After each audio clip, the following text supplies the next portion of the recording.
ఓం నమో నారాయణాయ. హిందూ సాంప్రదాయం ప్రకారం ఏకాదశికి ఉండే ప్రత్యేకత మనకందరికీ తెలుసు.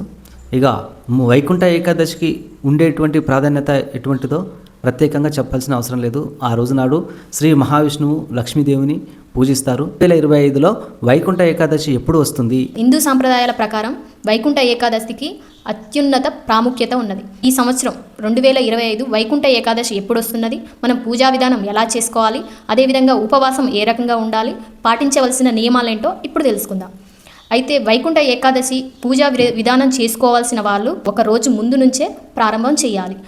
అనగా డిసెంబర్ 29వ తారీఖు సాయంత్రం వేళ నుంచి సాదా భోజనం చేసుకుంటూ రాత్రి వేళలలో నేల మీద పడుకొని వైకుంఠ ఏకాదశి వ్రతాన్ని ప్రారంభించుకోవాలి. ఉదయం అనగా డిసెంబర్ 30వ తారీఖు మంగళవారం రోజు నాడు వైకుంఠ ఏకాదశి 7:51 మొదలవుతుంది.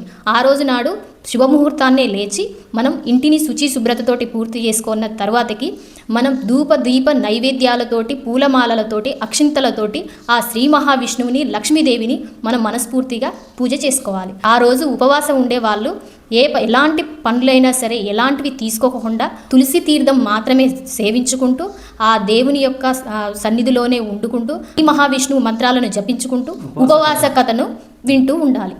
ఆ రోజు మనసులోనూ బయట కూడా ఎవరిని కూడా ద్వేషించకోకుండా మనం మనసంతా ఆ దేవుని ధ్యానంలోనే ఉంచుకోవాలి.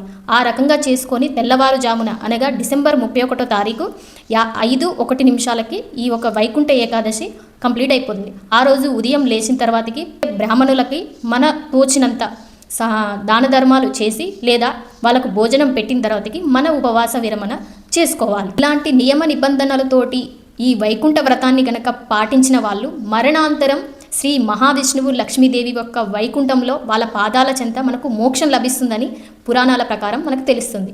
అయితే ఈ వైకుంఠ ఏకాదశి వ్రతం పాటించిన వాళ్ళకి ధన ధాన్యాలతోటి, అదేవిధంగా మోక్షాలతోటి, అష్ట ఐశ్వర్యాలు, సిరి సంపదలు, సంతానం లేని వారికి సంతానం, ఆయు ఆరోగ్యాలు అన్నీ కూడా సిద్ధిస్తాయని పురాణాల ప్రకారం మనకు తెలిసింది.